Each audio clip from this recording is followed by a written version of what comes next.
Tasha, a 15-year-old girl fueled by love and responsibility, has always put her family first, even when facing insurmountable challenges. One day, as she grapples with the weight of her circumstances, she makes a courageous choice that sets off a chain of events she could never have predicted. Walking into the bustling fire station, she clutches a blanket tightly, her heart racing as she approaches the firefighters, who are unaware of the urgency behind her visit.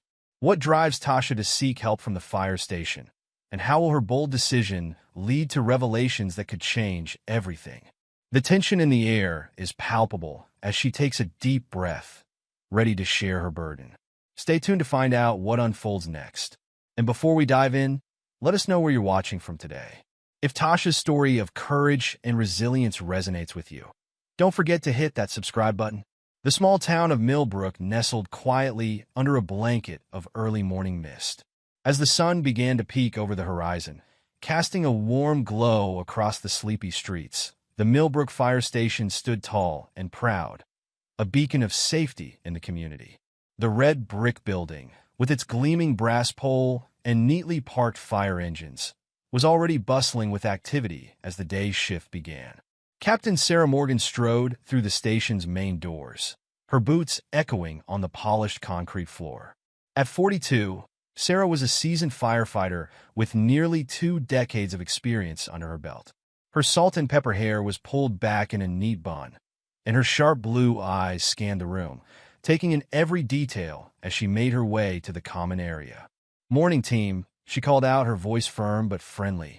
The firefighters gathered around the large wooden table looked up from their coffee mugs and breakfast plates, offering a chorus of greetings. "Morning, Cap," replied Mike Thompson, a burly man with a thick mustache and kind eyes. He'd been with the department almost as long as Sarah and was her right-hand man. "How's it looking out there?" Sarah poured herself a cup of coffee and leaned against the counter. "Quiet so far, but you know how that can change in a heartbeat. Let's stay sharp." The team nodded in agreement. They knew all too well how quickly a peaceful day could turn into chaos. That's why they trusted Sarah's leadership so much. She never let her guard down, always prepared for whatever emergency might come their way. As Sarah sipped her coffee, she observed her team. There was Lisa Chun, the youngest member at 24, eager to prove herself and always first to volunteer for the toughest tasks. Next to her sat Carlos Rodriguez, a former paramedic whose medical knowledge had saved countless lives on scene. And then there was Jack O'Brien, the station's resident jokester, but also one of the most reliable firefighters Sarah had ever worked with. "All right, folks," Sarah said, setting down her mug.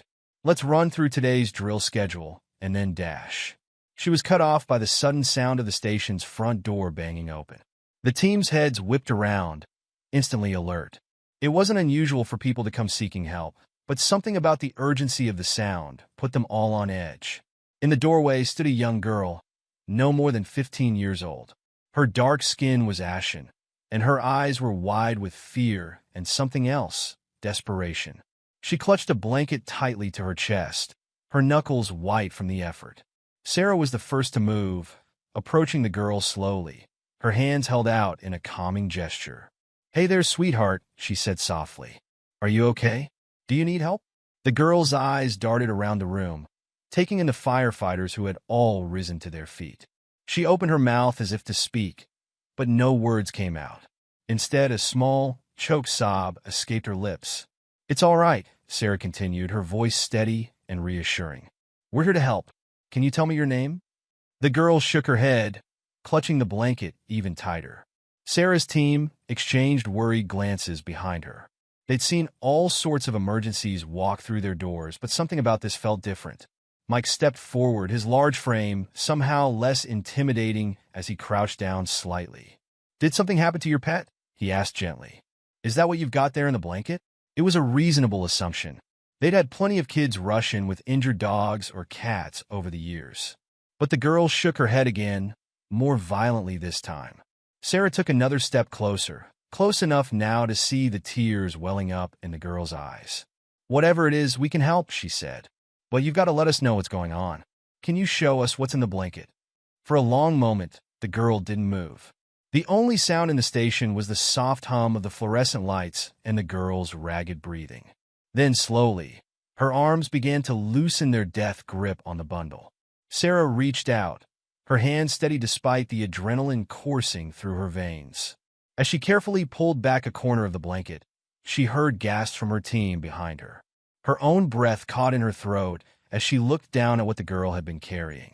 There, nestled in the folds of the ratty blanket, was a newborn baby. Its skin was a dusky blue, tiny chest barely moving with shallow, irregular breaths. The infant was impossibly small, clearly premature, and didn't make a sound. "Oh my God," Sarah breathed, her training kicking in even as her mind reeled from the shock. "Lisa, get the med kit. Carlos, call for an ambulance now." The team sprang into action, years of drills and real-life emergencies guiding their movements. Sarah gently took the baby from the girl's arms, cradling the tiny form close to her body for warmth. "Jack, grab some clean towels and warm them up," she ordered as she moved swiftly to the nearest flat surface, the kitchen table. With practiced ease, she laid the infant down, her hands moving quickly to assess its condition. The girl stood frozen by the door, watching with wide, terrified eyes as the firefighters swarmed around her baby. Sarah glanced up, torn between focusing on the critical patient in front of her and the clearly traumatized teen. "Mike," she called out, "take care of her. Make sure she's okay, and see if you can get any information." Mike nodded, gently guiding the girl to a chair nearby. "Here, sit down," he said softly. "Can you tell me your name? How old is the baby?" The girl sank into the chair, her legs seeming to give out beneath her. I'm Tasha," she whispered, her voice barely audible. He was born this morning. Early. Too early."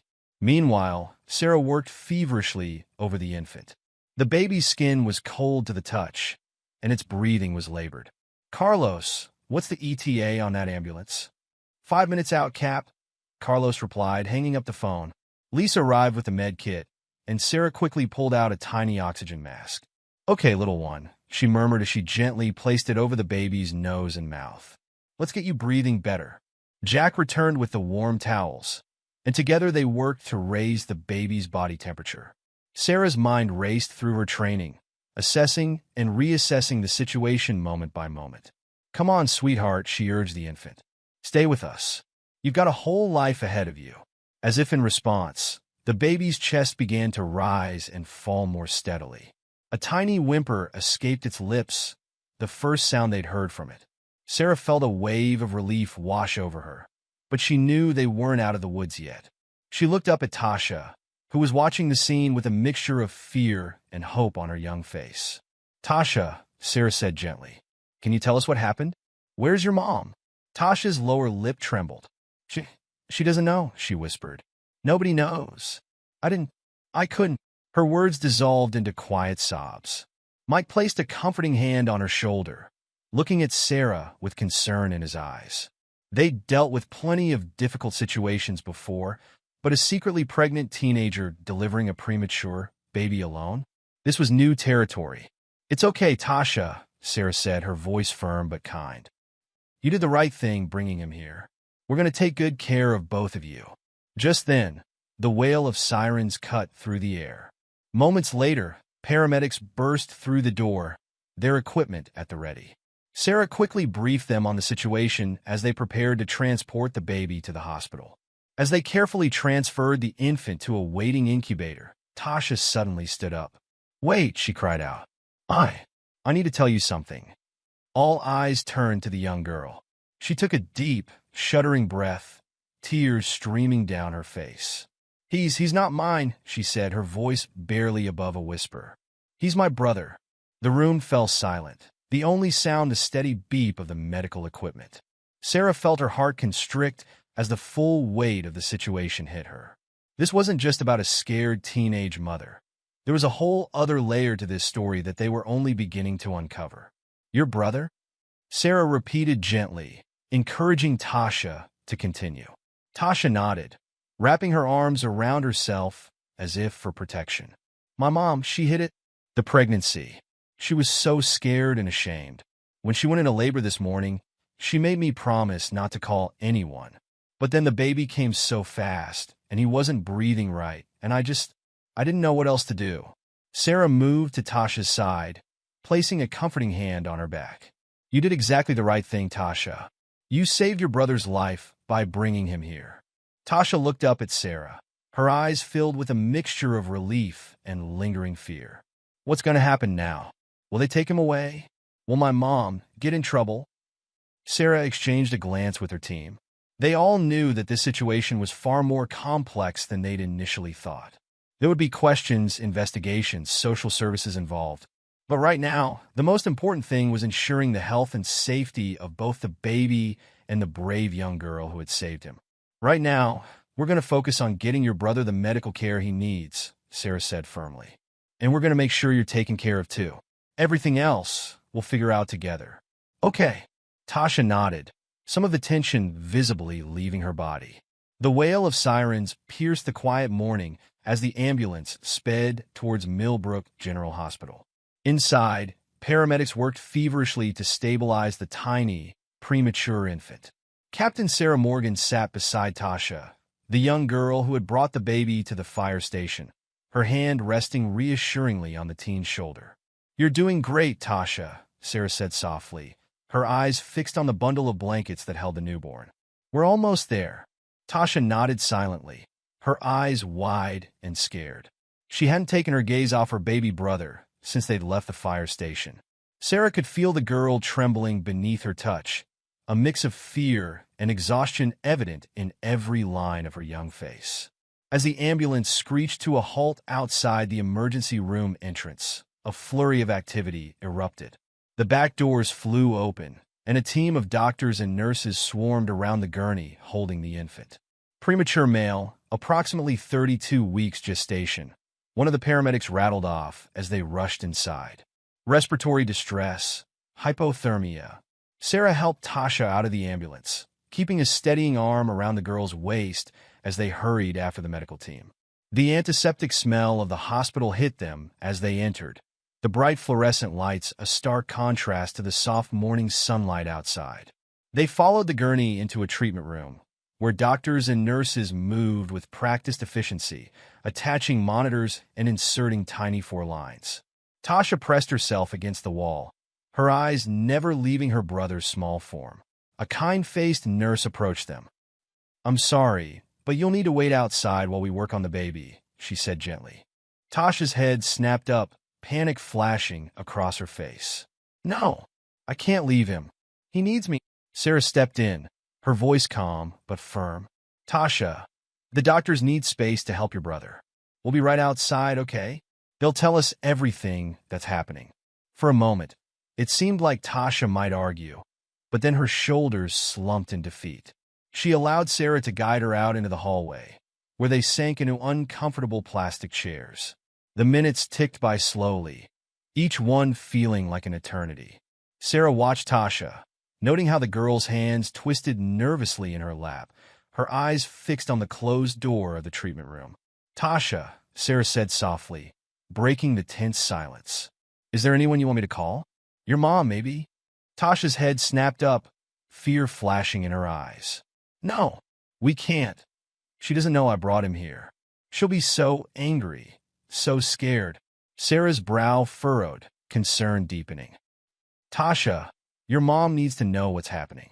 She must be worried sick about both of you. Tears welled up in Tasha's eyes. You don't understand, she whispered. If anyone finds out.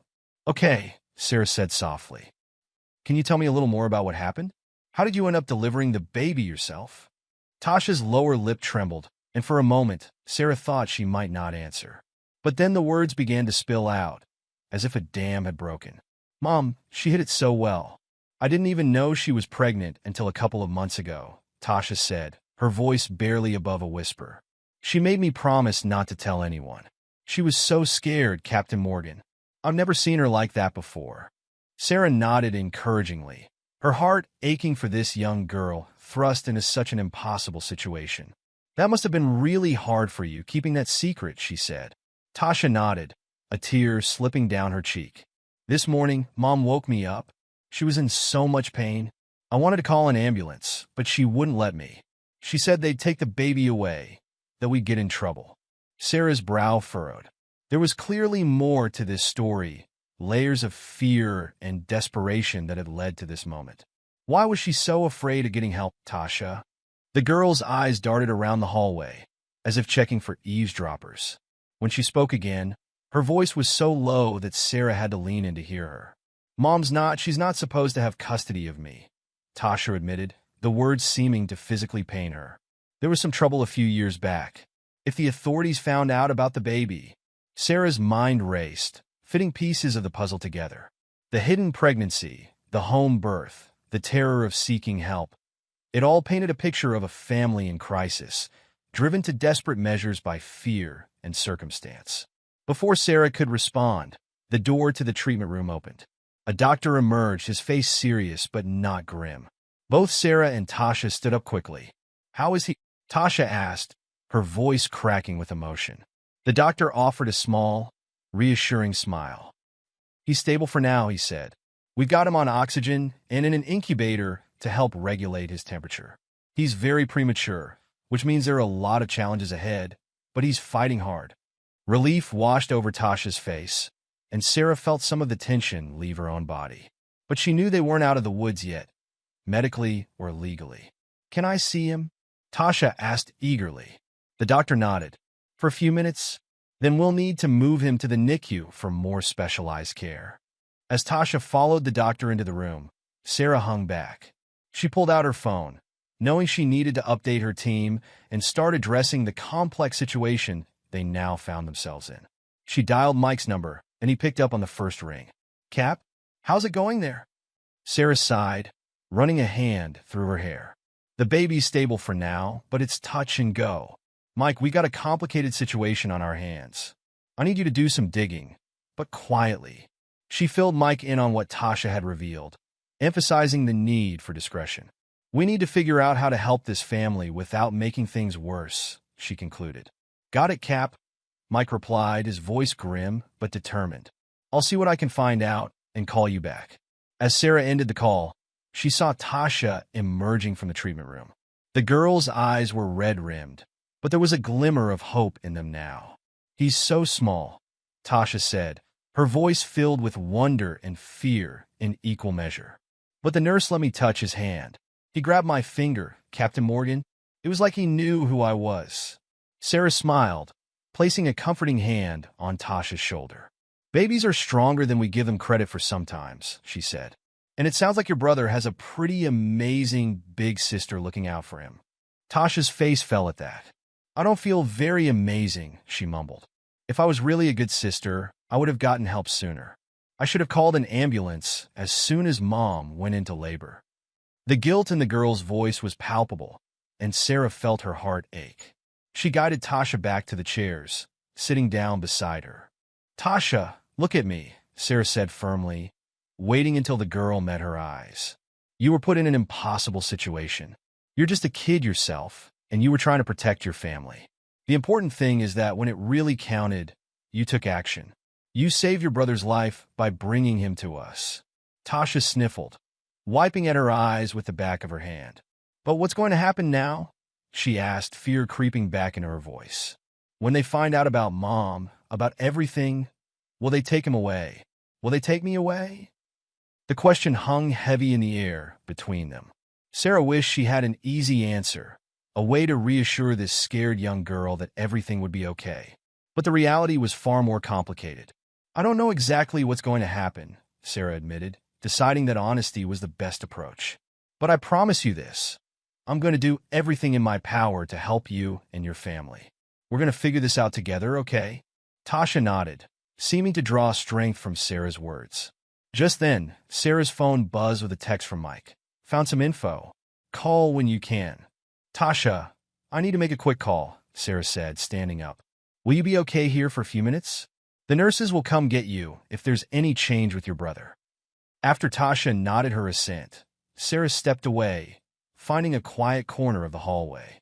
She dialed Mike's number, her stomach churning with anticipation of what he might have discovered. "What did you find out?" she asked as soon as Mike picked up. Mike's voice was low and serious. "It's not good," capped Tasha's mom, Letitia Williams, lost custody of Tasha about 5 years ago due to drug charges. Tasha was in foster care for a while before being placed with her grandmother. But the grandmother passed away last year, and somehow Letitia regained custody. Looks like there might have been some gaps in the system. Sarah closed her eyes, feeling the weight of the situation pressing down on her. And the baby's father? No mention of him in any of the records I could access, Mike replied. Could be he's not in the picture, or Letitia's been keeping that information to herself. Sarah's mind raced, trying to process all this new information. Okay, thanks, Mike. Keep this under wraps for now. I need to figure out our next move. As she ended the call, Sarah leaned against the wall, taking a deep breath. The situation was even more precarious than she'd initially thought. Letitia Williams was essentially a fugitive, having regained custody of her daughter through what sounded like a clerical error. And now there was a premature baby in the mix, born in secret and in desperate need of medical care. Sarah knew that by all official protocols, she should be contacting Child Protective Services immediately. The baby's and Tasha's safety had to be the priority. But she couldn't shake the image of Tasha's terrified face. Couldn't forget the desperation that had driven this family to such extremes. There had to be a way to help them that didn't involve immediately tearing the family apart. But what? And how could she justify bending, if not outright breaking, the rules she'd sworn to uphold? As Sarah wrestled with this moral dilemma, she heard a commotion from down the hall. She hurried back to find Tasha standing, her face pale and scared, as a nurse tried to calm her down. What's going on? Sarah asked, stepping between them. The nurse looked flustered. We need to move the baby to the NICU now, and I was explaining to Tasha that we'll need some information for the paperwork. The baby's full name, date of birth, parents' names. Sarah saw panic flash in Tasha's eyes. This was the moment the girl had been dreading, the point where their secrets would start to unravel. Making a split-second decision, Sarah turned to the nurse. I'm Captain Sarah Morgan with the fire department, she said, her voice carrying the authority of her position. This is a sensitive situation involving a minor. I'll handle the paperwork and provide you with the necessary information as soon as possible. For now, please just focus on the baby's medical needs. The nurse hesitated for a moment, then nodded. All right, but we'll need that information soon. Hospital policy dash. I understand, Sarah cut her off firmly. You'll have what you need. Thank you for your cooperation. As the nurse walked away, Tasha looked up at Sarah with a mix of gratitude and lingering fear. Thank you, she whispered. But what are we going to do? We can't hide this forever. Sarah knelt down in front of Tasha, meeting the girl's eyes. You're right, we can't, she said softly. But before we do anything, I need you to be completely honest with me, Tasha. No more secrets. Can you do that? Tasha nodded, her lower lip trembling. Okay, Sarah continued, her voice gentle but firm. I need to know everything. About your mom, about how you ended up back with her, about the baby's father. Everything. Because if I'm going to help you, and I want to help you, Tasha, I need to know what we're dealing with. For a long moment, Tasha was silent, her eyes darting around the hallway as if looking for an escape. But then, with a deep, shuddering breath, she began to speak. It all started last year, when Grandma died, Tasha said, her voice barely above a whisper. I didn't have anywhere else to go. The social worker was talking about another foster home, but then Mom showed up. She said she'd gotten clean, that she had a job and an apartment. She begged them to let me come home. Sarah listened intently, her heart aching for the young girl in front of her. She could see the conflict in Tasha's eyes, the love for her mother warring with the weight of the secrets she'd been forced to keep. They said no at first, Tasha continued. But then, I don't know what happened. There was some mix-up with the paperwork, I think. Suddenly, they were saying it was okay for me to go with Mom. I was so happy, Captain Morgan. I thought everything was going to be okay. Sarah nodded encouragingly, sensing there was more to the story. And was it okay, Tasha? Was your mom really clean? Tasha's face crumpled, tears spilling down her cheeks. For a while, she whispered. But then she lost her job, and things got bad again. She started using. Not as bad as before, but I was so scared she'd get caught, that they'd take me away again. The pieces were falling into place now. painting a picture of a family teetering on the edge, driven by desperation and fear. Sarah felt a mix of sympathy and frustration. Sympathy for Tasha and her mother, trapped in a cycle of poverty and addiction, and frustration at a system that had let them slip through the cracks. "And the baby?" Sarah prompted gently. "When did you find out about him?" Tasha wiped at her eyes with the back of her hand. "About 4 months ago," she said. "Mom was so scared when she found out. She said we couldn't tell anyone, that they'd take the baby away as soon as he was born. She talked about giving him up, finding someone to take him. But I couldn't let her do that. He's my brother." The fierce protectiveness in Tasha's voice was both heartbreaking and inspiring. This girl, not even old enough to drive, had taken on the responsibility of protecting both her unborn brother and her struggling mother. "I was going to graduate next year," Tasha said, her voice cracking. "I had plans to go to college, to become a nurse. But now, I don't know how I can leave. Mom needs me. The baby needs me. But I'm so scared, Captain Morgan. I don't know how to do this. I don't know how to take care of everyone and still have a life of my own." "You've been so brave, Tasha," Sarah said softly. "But you don't have to do this alone anymore. We're going to figure this out, okay?" Tasha looked up at Sarah, hope and fear warring in her eyes. "How?" she asked, her voice small and scared. "They'll take him away. They'll take me away. Mom will go to jail." Sarah took a deep breath. "I won't lie to you, Tasha. There are going to be some hard conversations ahead. Your mom might face some consequences for what's happened. But if she's willing to get help, to really commit to staying clean and taking care of you and your brother, there's a good chance you can stay together as a family." She leaned in, her voice gentle but firm. "But for that to happen, we need to be honest. We need to get your mom the help she needs and make sure you and your brother are safe and healthy. And that starts with making some calls, letting the right people know what's going on." Tasha bit her lip, conflict clear on her face. "I'm scared," she whispered. "I know," Sarah said softly. "But remember that bravery you showed today? That's the same strength that's going to get you through this. And I promise you, Tasha, I'll be right here with you every step of the way." For a long moment, Tasha was silent, her eyes fixed on her hands. Then slowly she nodded. "Okay," she said, her voice barely audible. "Okay, let's do it. Let's call my mom." Sarah felt a wave of relief wash over her. It was a small step, but an important one. "That's my girl," she said warmly. "We'll call your mom, and then we'll talk to a social worker I know. Someone who can help us navigate this situation and find the best path forward for your family." As Sarah pulled out her phone, Tasha suddenly reached out, grabbing her arm.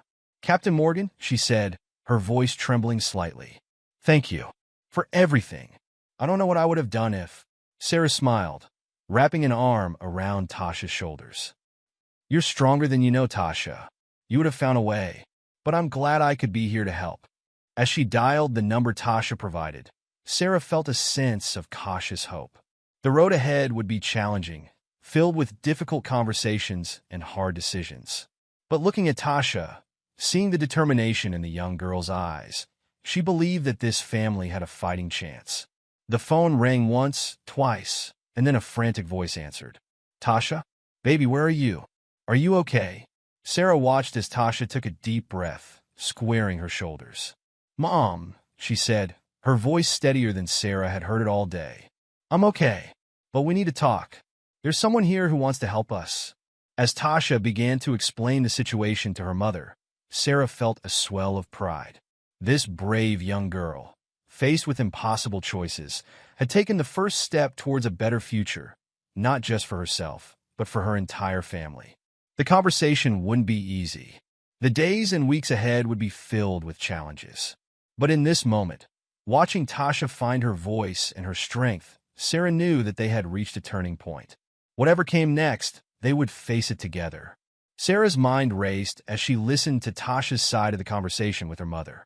She could hear the mixture of fear, relief, and anger in the girl's voice as she explained where she was and what had happened.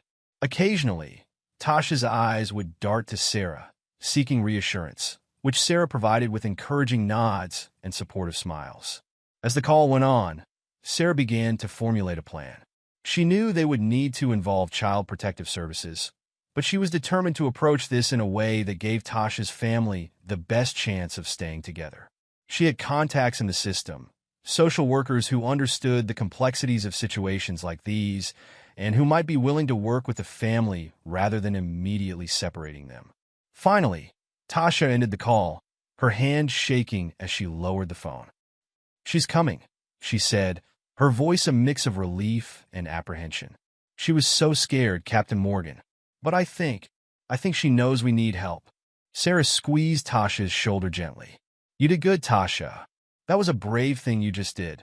Tasha looked up at her, her eyes shining with unshed tears. "What happens now?" Sarah took a deep breath, considering her words carefully. "Now we wait for your mom to get here. Then we'll all sit down together and figure out the next steps. I have some ideas, some people we can talk to who might be able to help." She paused, making sure she had Tasha's full attention. "But I want you to understand something, Tasha. No matter what happens next, your bravery today has changed everything. You saved your brother's life. You took the first step in getting your mom the help she needs, and you've shown that you have the strength to face incredibly difficult situations." Tasha ducked her head, a blush creeping across her cheeks. "I was so scared," she admitted. "I still am." "Being brave doesn't mean you're not scared," Sarah said gently. "It means doing what needs to be done even when you are scared. And that's exactly what you did today." She leaned in, her voice soft but intense. "Tasha, I want you to listen to me very carefully. What's happening with your family? It's not your fault. You're a child, and you shouldn't have had to carry this burden alone. But the fact that you did, that you stepped up to protect your brother and help your mom, that shows an incredible strength of character." Tasha looked up, her eyes wide and vulnerable. "But what about college? My plans?" Sarah smiled encouragingly. "Those dreams aren't gone, Tasha.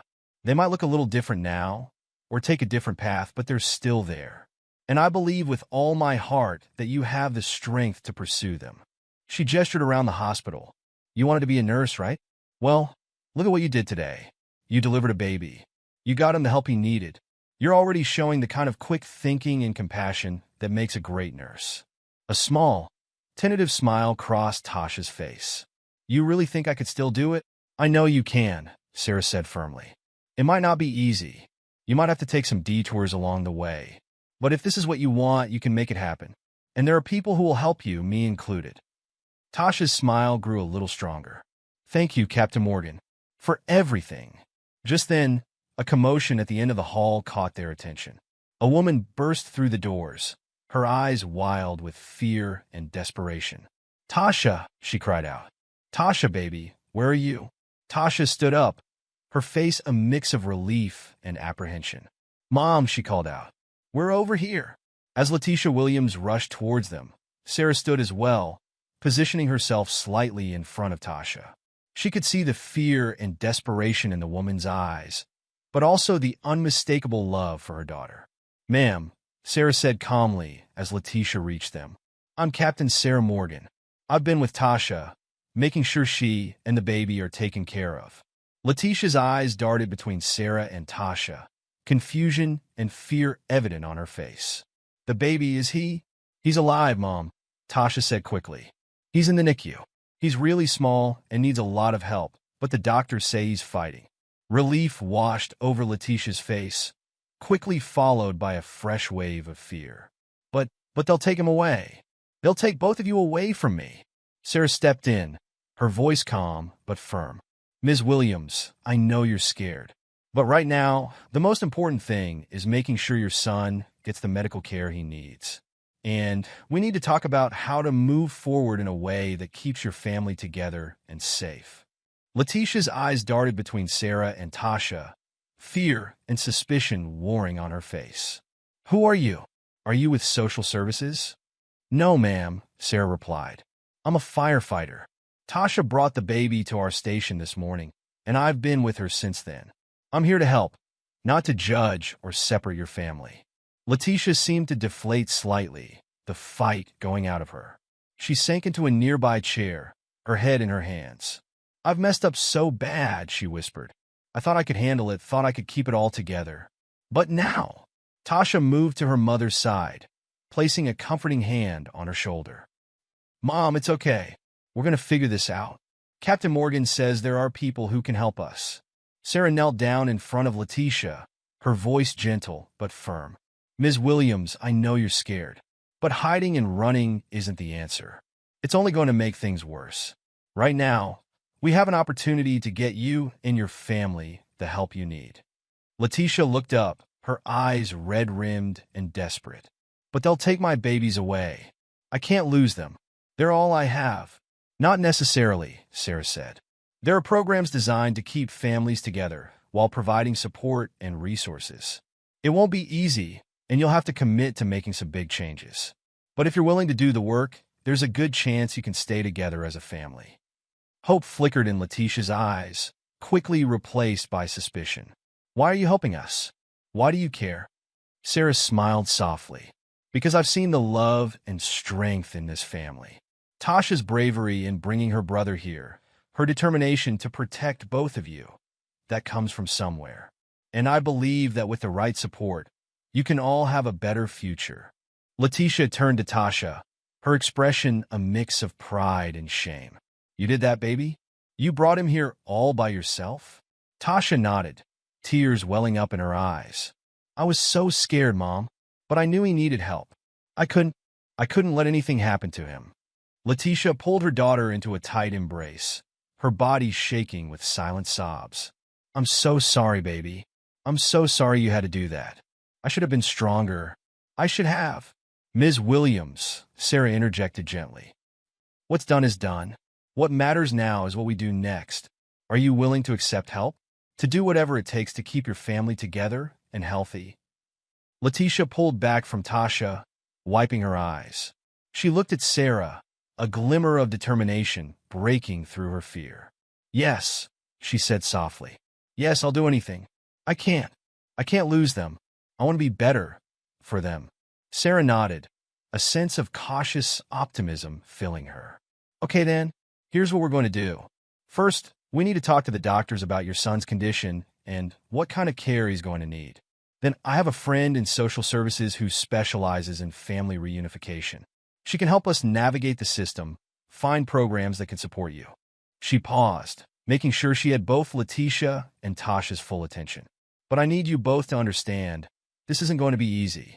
There will be tough conversations, hard truths that need to be faced. You'll need to be completely honest about everything that's happened. Can you do that?" Letitia hesitated, fear flashing across her face. But then Tasha took her hand, squeezing it gently. "We can do it, Mom," she said softly. "Together."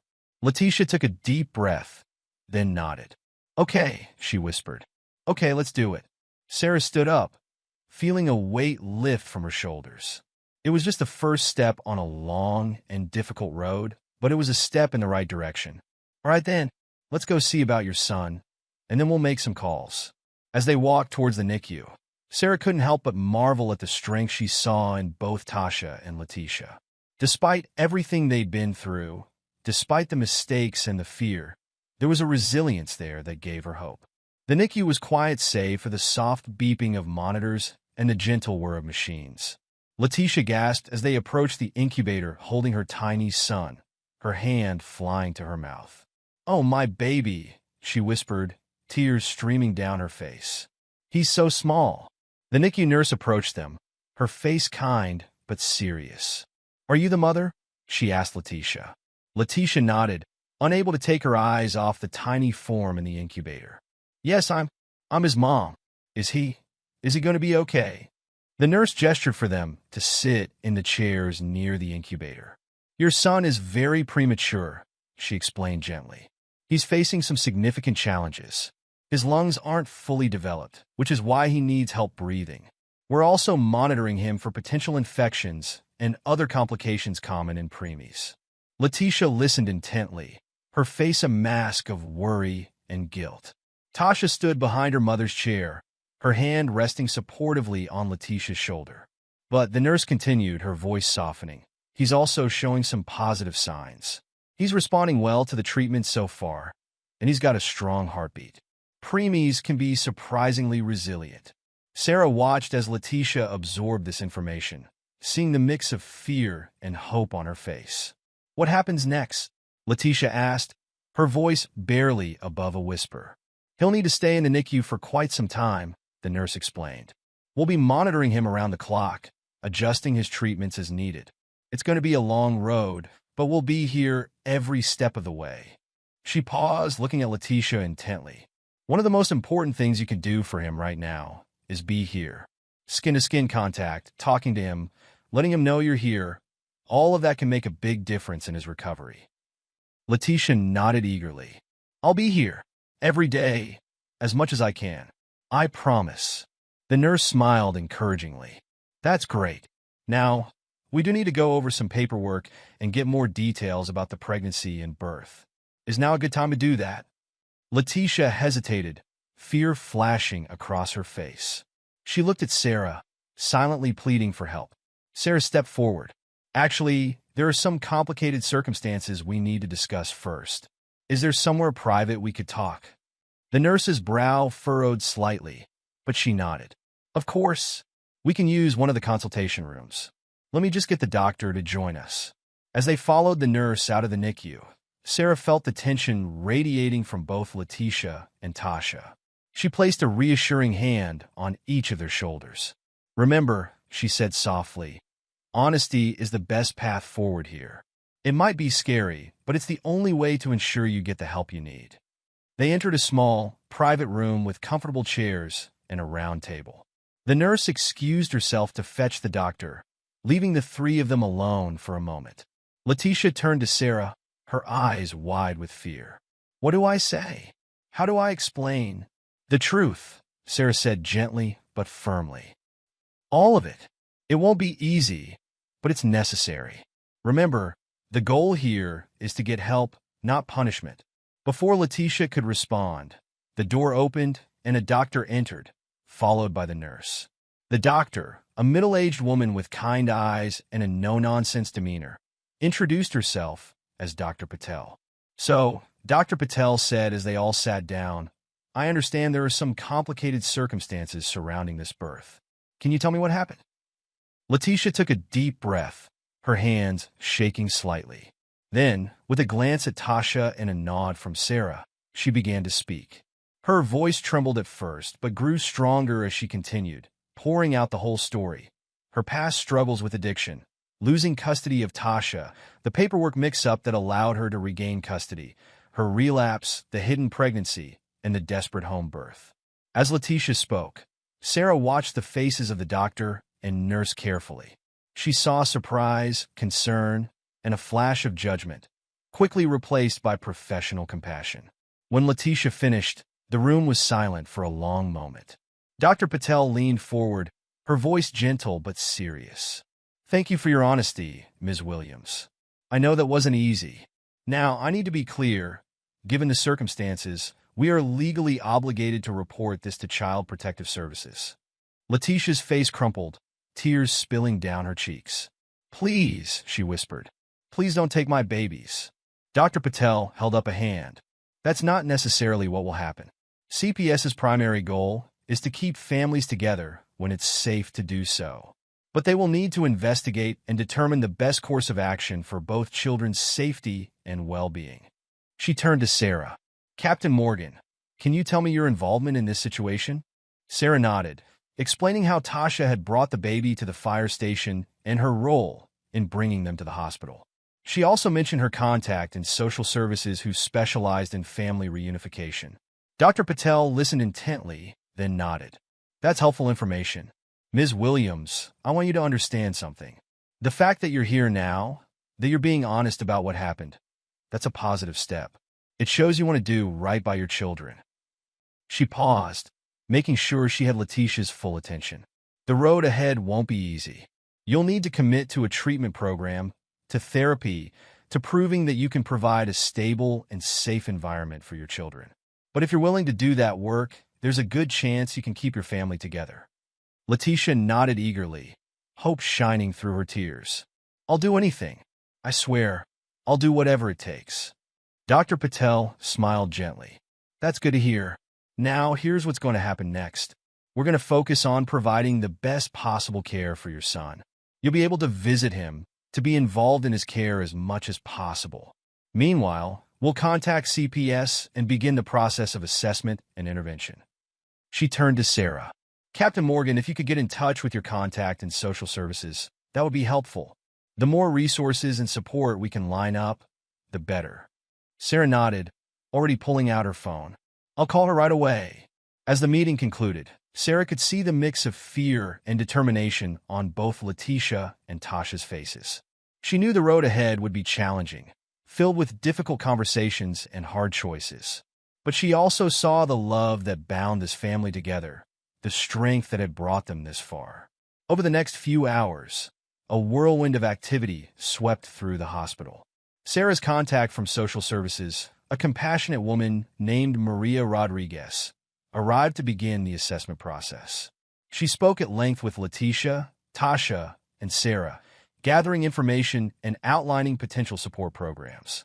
The fact that you came forward voluntarily, that you're being proactive about getting help, that's going to work in your favor, Maria explained to Letitia. We're going to put together a comprehensive support plan.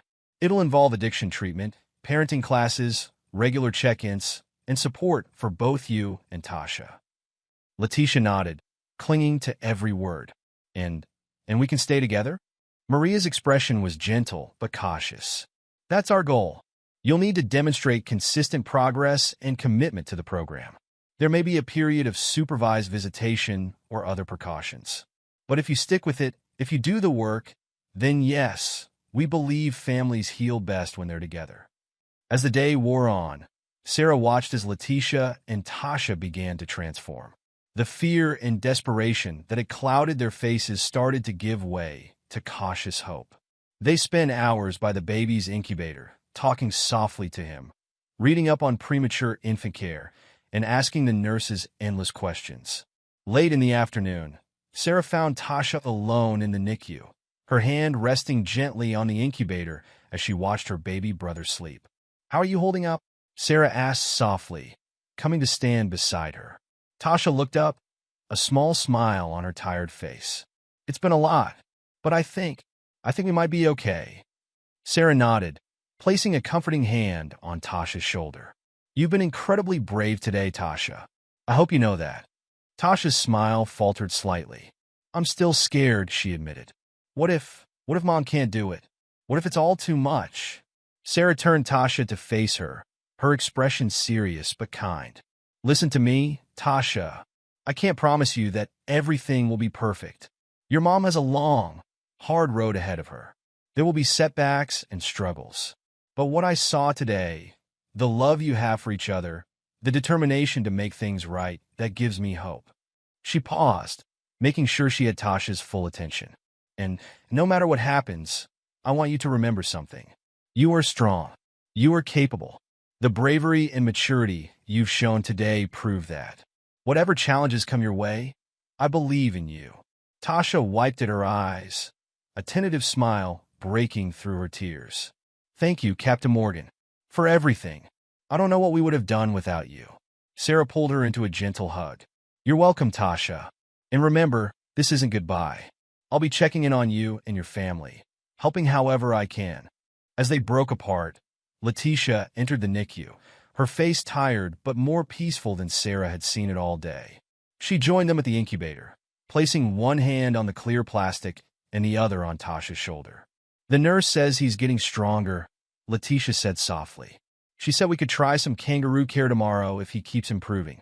Sarah watched as mother and daughter stood together, their focus entirely on the tiny life before them. In that moment, despite all the challenges that lay ahead, she felt a surge of hope. This family had been through so much, had made mistakes and faced seemingly insurmountable odds. But here they were, together, fighting for a better future. As Sarah prepared to leave, promising to return the next day, she took one last look at the scene in the NICU.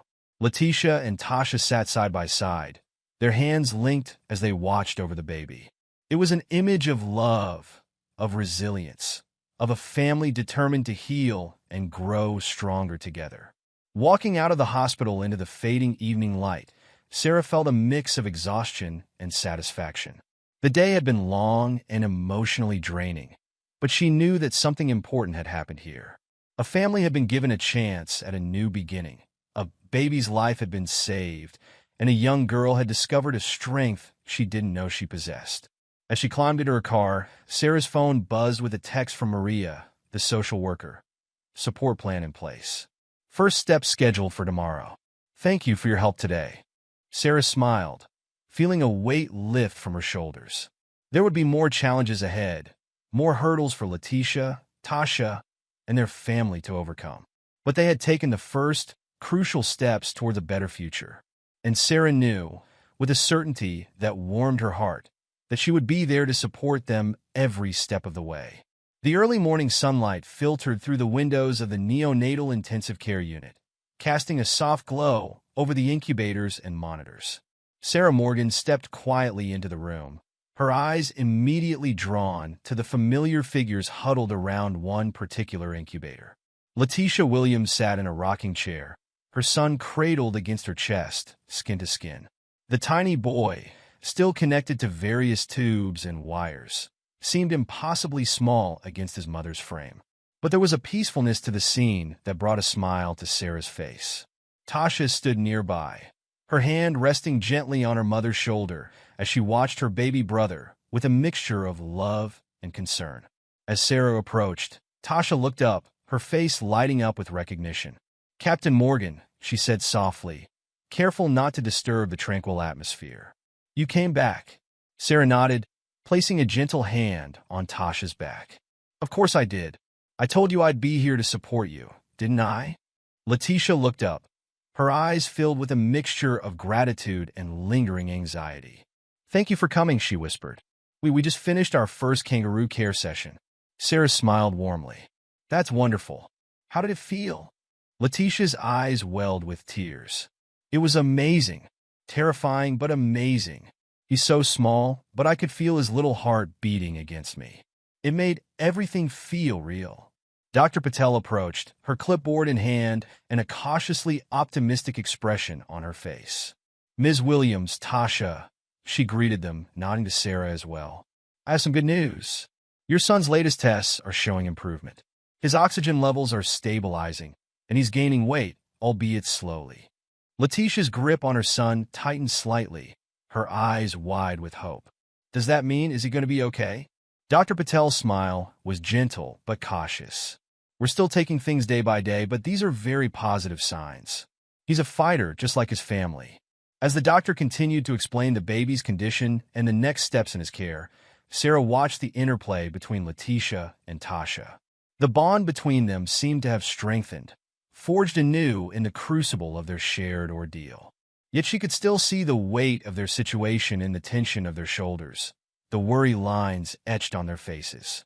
After Dr. Patel left, Sarah pulled up a chair next to Letitia. "How are you both holding up?" she asked softly. Tasha and Letitia exchanged a glance, a silent communication passing between them. It was Tasha who spoke first, her voice quiet but steady. "It's been hard," she admitted, "but we're doing okay, I think. Mom had her first therapy session yesterday, and we met with the social worker again this morning." Letitia nodded, her eyes never leaving her son's face. "They're setting up a treatment program for me," she said. "Outpatient, so I can still be here for the baby. And Tasha." Sarah could hear the mix of determination and fear in Letitia's voice. "That's great," she said encouragingly. "Remember, this is a marathon, not a sprint. You're taking the right steps, and that's what matters."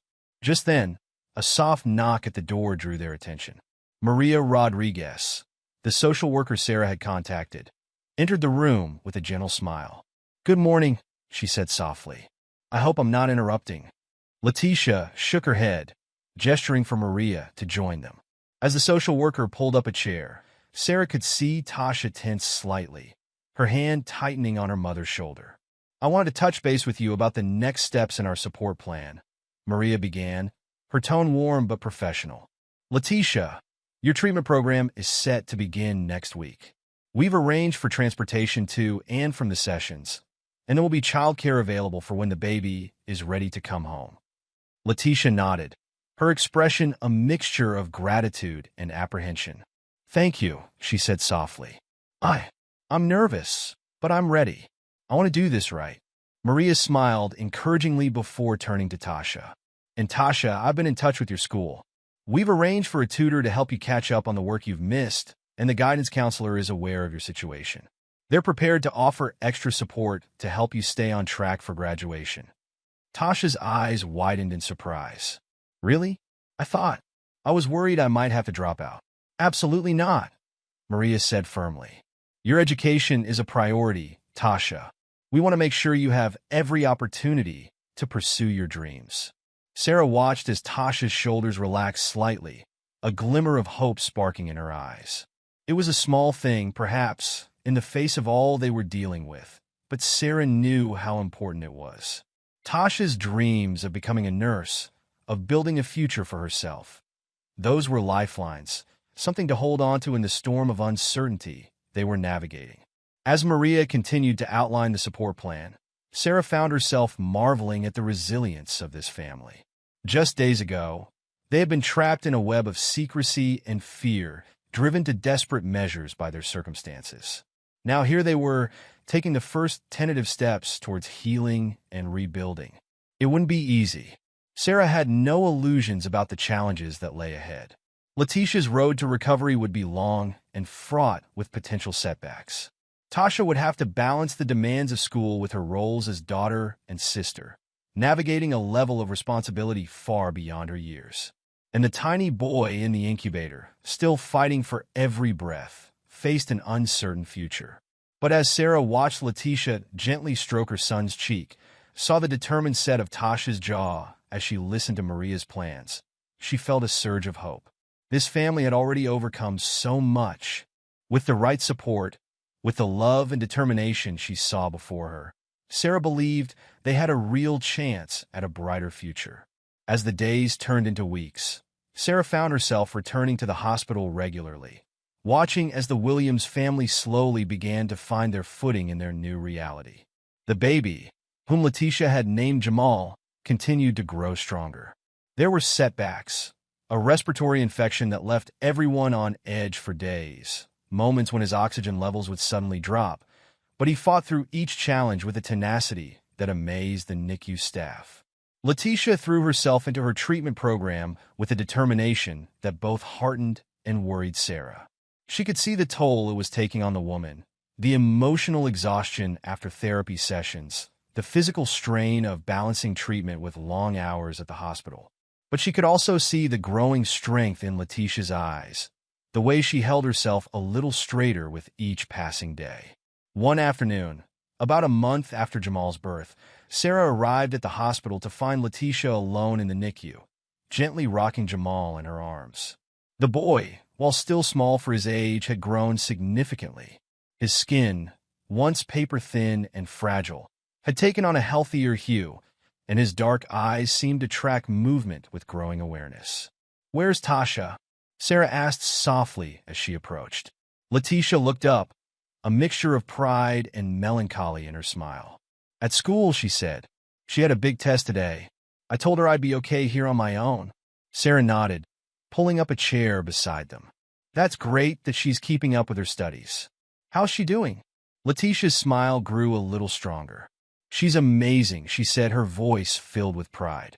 "I don't know how she does it all. She's at the top of her class, even with everything that's been going on. And she's still here every day after school, helping with Jamal, going to family therapy with me." Her voice trailed off, and Sarah could see tears welling in her eyes. "She shouldn't have to do all this," Letitia whispered. "She's just a kid. She should be worried about prom and college applications, not taking care of her addict mother and premature brother." Sarah reached out, placing a comforting hand on Letitia's arm. "Tasha is an incredibly strong young woman," she said gently. "And a lot of that strength comes from you, Letitia. Don't forget that." Letitia shook her head, doubt clouding her features. "For me? All I've done is mess up her life. If it wasn't for me, she'd be dash. She'd be without her mother and brother," Sarah interrupted firmly. "Letitia, look at me." Reluctantly, Letitia met Sarah's gaze. "You've made mistakes," Sarah continued, her voice gentle but firm. "But you're here now. You're fighting to be better, for yourself, and for your children. That takes incredible strength and courage. And Tasha sees that. She's learning from your resilience, your determination to change. Letitia was silent for a long moment, absorbing Sarah's words. When she spoke again, her voice was barely above a whisper. Do you really think I can do this? Be the mother they deserve. Sarah's answer was immediate and certain. I do. It won't be easy, and there will be setbacks along the way.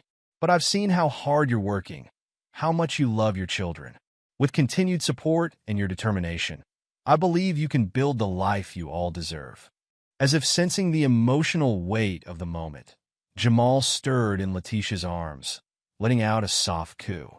Both women looked down at him, their faces softening with affection. He's getting so big, Sarah remarked, gently stroking Jamal's cheek with one finger. Letitia nodded, a hint of wonder in her voice. Dr. Patel says he might be able to come home soon, maybe in another week or two, if he keeps progressing like this. The mention of home brought a new tension to Letitia's frame. I'm scared, she admitted. What if I can't handle it? What if I mess up again? Sarah leaned in, her voice low and intense. You won't be alone, Letitia. Remember, you have a whole support system in place. The home health nurses, your counselor, the social workers, they'll all be there to help. And you have Tasha and me. We believe in you. Letitia took a deep breath, seeming to draw strength from Sarah's words. Thank you, she said softly, for everything. I don't know where we'd be without you. Sarah smiled, squeezing Letitia's arm gently. You're doing the hard work, Letitia. I'm just here to cheer you on. As they sat together, watching Jamal drift off to sleep, Sarah found herself reflecting on the journey this family had undertaken. From the desperate moment when Tasha had stumbled into the fire station with her newborn brother, to this quiet afternoon in the NICU, so much had changed, and yet the core of love and determination that bound this family together had only grown stronger. The next few weeks passed in a blur of activity. Jamal continued to thrive, reaching milestone after milestone. The day Dr. Patel announced he was ready to go home was filled with a mixture of joy and trepidation. Sarah watched as Letitia and Tasha carefully secured Jamal in his car seat, triple-checking every strap and buckle. Remember, Dr. Patel said, her voice gentle but firm, the home health nurse will be checking in daily for the first week. If you have any concerns, any worries at all, don't hesitate to call. Letitia nodded, her face a mask of nervous determination. We've got this, she said, as much to herself as to anyone else. Right, Tasha? Tasha, her arms full of discharge papers and care instructions, nodded firmly. We got this, Mom. As they left the hospital, Sarah couldn't help but marvel at the transformation she'd witnessed. Letitia, once trapped in a cycle of addiction and fear, now stood tall, her eyes clear and focused on the future. Tasha, no longer bowed under the weight of secrets, moved with a confidence beyond her years. The transition home wasn't without its challenges. Sarah found herself making frequent visits to the Williams' small apartment, offering support and encouragement as they adjusted to their new reality. There were nights when Letitia called, her voice tight with anxiety, convinced she couldn't handle the responsibility. Sarah talked her through those moments, reminding her of how far she'd come, of the strength she possessed. There were days when Tasha seemed overwhelmed, torn between her schoolwork, her family responsibilities, and her own dreams for the future. Sarah made sure to carve out time just for Tasha, taking her on college visits, helping her research scholarship opportunities, reminding her that her own goals were just as important as her family obligations. And through it all, little Jamal continued to grow and thrive. His first real smile, his first attempts at rolling over. Each milestone was celebrated as a family victory, a testament to their collective strength and resilience. 6 months after that fateful morning at the fire station, Sarah stood in the small community center, watching with pride as Letitia accepted her 6-month sobriety chip. Tasha sat in the front row, Jamal bouncing on her lap, both of them beaming with pride. As Letitia made her way back to her seat, her eyes met Sarah's. The gratitude and affection in that gaze spoke volumes. Sarah nodded, offering a smile and a thumbs up. Later, As they gathered for a small celebration, Letitia pulled Sarah aside. "I've been thinking," she said, her voice quiet but steady, "about what you said that day in the hospital, about Tasha learning from my resilience." Sarah nodded, encouraging her to continue. "I want to do more," Letitia said, a spark of determination in her eyes. "I've been talking to my counselor about training to become a peer support specialist, to help other moms who are struggling with addiction, who feel like they can't find a way out." Pride swelled in Sarah's chest. "Letitia, that's wonderful," she said warmly. "You have so much to offer, so much wisdom to share from your experiences." Letitia smiled, a hint of her old uncertainty creeping into her expression. "Do you really think I could do it?" "I know you can," Sarah said firmly. "You've already come so far. Think of how many lives you could touch, how many families you could help keep together." As they rejoined the others, Sarah watched as Letitia scooped Jamal into her arms, planting a kiss on his chubby cheek. Tasha leaned against her mother's side, a textbook balanced on her lap. Studying for her upcoming SATs, Sarah knew. The scene before her was far from perfect. There would be more challenges ahead, more obstacles to overcome.